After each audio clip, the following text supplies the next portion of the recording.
Good morning and welcome to another episode of Holy FaceTime. This morning, well, every morning, my wife and I like to read from a little book called The Woman in Orbit.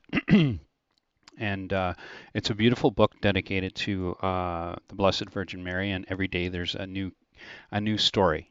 So it's kind of a you read it every day. It's a daily thing where it brings a beautiful story of Our Lady and how she touches our lives. So this morning I looked up and it's called Our Lady of Joy, and it's also known as Our Lady of Liesse. I hope I'm pronouncing this right, in a little village in northern France. Anyway, I tried to find the exact article online, but I couldn't. So I did find a similar article, which, the history of it is pretty close. And this article was interesting because it also had a Canadian connection. So I thought that was incredible. So I thought I'd read from this article online and I'll post it in the show notes. So in this little village of northern France called Liesse, there's a statue of Our Lady of Joy and how it came there. So I'll just read to you. The origin of the statue of the Blessed Virgin, which adorns this holy place, is very marvelous. The tradition has been preserved not only in the province of France where it is found, but also in the Holy Land, and we are all even assured that it exists in the archives of the Knights of Malta. Here's the tradition which bears the very decided Oriental stamp. Fulcu of Anjou, king of Jerusalem, having rebuilt the fortress of Bersabe, 4 leagues from Ascalon, to protect the frontier of his kingdom against the incursions of the Saracens, confided its care to the brave and pious knights of St. John of Jerusalem. This valiant garrison was often engaged against the infidels who held the ancient country of the Philistines for the Sultan of Egypt.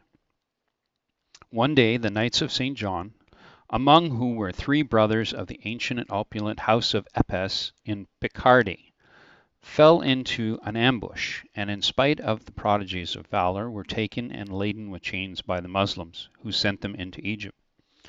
The gentlemen of Epes had the lofty mien, the tall stature, and heroic bearing of the ancient nobles of north of France.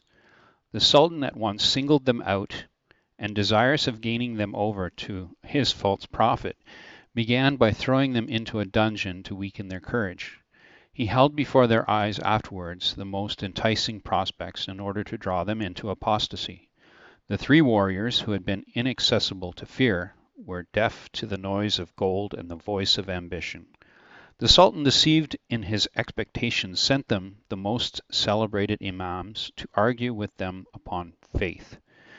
The good knights, through disgust of Islam, became all at once subtle theologians and defended Christianity as well in dispute as they had often done with the shield on their arm and the lance in their grasp.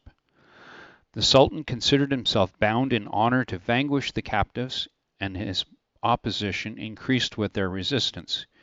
He swore that the Knights of St. John should follow the standard of the Prophet, even if it should cost him half of Egypt. He had a daughter, very handsome, chaste, and accomplished, and in every way worthy to follow a better faith. He sent her to the dungeon where the French knights were languishing in fetters, and charged her to set before them a frightful picture of the punishments prepared for them. The knights received the princess with those testimonies of respect which were at that time lavished upon ladies, but they repelled her insinuations with the resolute courage of men who accept of martyrdom, and explained to her their belief in a manner so persuasive that the Muslim lady betook herself to serious reflection on Christ and his Blessed Mother. A miraculous and resplendent image of Mary, Our Lady of Liesse, which is said was brought by the angels to the pious champions of the Christian faith, completed the conversion of the young infidel. One night, when she had gained over the guards of the 3 French warriors by bribes of gold, she made her way into the prison with a casket full of precious stones, and they made their escape with them from her father's palace. After passing the Nile in a boat prepared for their reception, the fugitives directed their course towards Alexandria, hoping perhaps to conceal themselves for a time in the Coptic monasteries of the desert of St. Macarius. But after marching some hours, the princess, exhausted with fatigue, wished to rest for a little while, and in spite of the imminent danger, the 3 knights of St. John, determined to keep good guard, made her sit down in a field of Dora in full verdure, and seated themselves at a respectful distance. The princess fell asleep, and her traveling companions, after struggling in vain against the drowsiness which followed long nights without rest, slept soundly also. No one knows how long their slumber continued. The Knights of Epps, the eldest of the 3, was the first who awoke. The sun was beginning to gild the tops of the trees, where he heard the sweet singing of birds. The Crusader looked at the landscape with great surprise.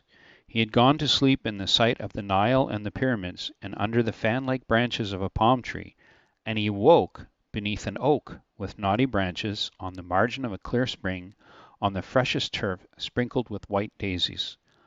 A short distance off, the round and dark towers of an old baronial castle reminded him of the manor where he had left his mother, all in tears at his departure for the Holy Land.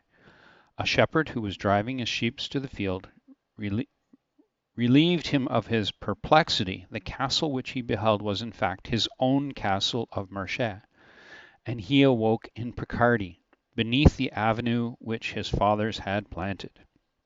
He blessed the Holy Virgin, and awakened his companions with astonishment as great as his own.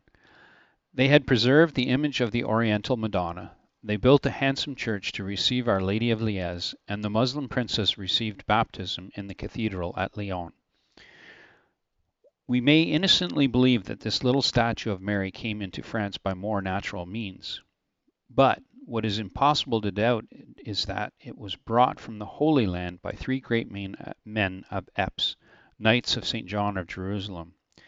The most illustrious names of the monarchy figure in the list of pilgrims to Our Lady of Liesse. We read those of Duke of Burgundy, Louis II of Bourbon, Prince of Conde, Duke Mercoeur, Prince Albert Henry of Lynn, Madame Henriette Francois of France, Queen of England, the Prince of Longueville, of Marche d'Ancre, of Mademoiselle de Guise, of Count d'Egmont, of Louis, Duke of Orleans, brother of Charles VI, of Charles VII, of King Rene, of Louis the 11th, of Francis I, of Henry II, of Charles the 4th or 9th, of Queen Mary of Methodist, of Louis the 13th, of Anna of Australia, and of Louis the 16th, or Louis the 14th, Several of these great personages. Oh, and I'll mention, because I did find in another source that Joan of Arc had also visited this incredible pilgrimage site. Several of these great personages, not satisfied with leaving rich presents to Our Lady of Liesse, placed their statues there, that of Louis II of Bourbon, Prince of Conde of Gold, Mary d'Arcan, and Grand Marshal of Poland, who was afterwards Queen of that kingdom, came to the chapel of Our Lady in 1671. She offered to the Blessed Virgin a child in silver, representing the Prince Alexander Sobieski, her son, with a golden chain enriched with diamonds, to testify she devoted him to the Mother of God as her slave. This sanctuary was pillaged like others by the Protestants during the Revolution, came to glean whatever was left. The chapel of Our Lady of Liesse still attracts today a great concourse of pilgrims. Now, the home of Our Lady of Liesse in Canada, this is where it gets interesting, is the Church of Jésus in the city of Montreal on Rue de Bleury between Dorchester and St. Catherine.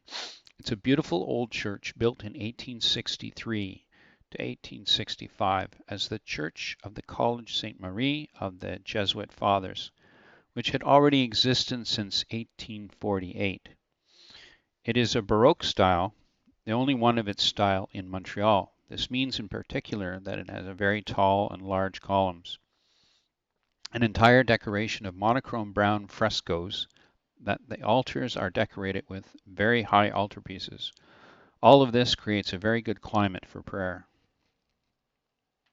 The statue of Our Lady Liesse sits on the altar in the south transept to the left of the central altar, It has been there for a century this year, since the 7th of September 1887.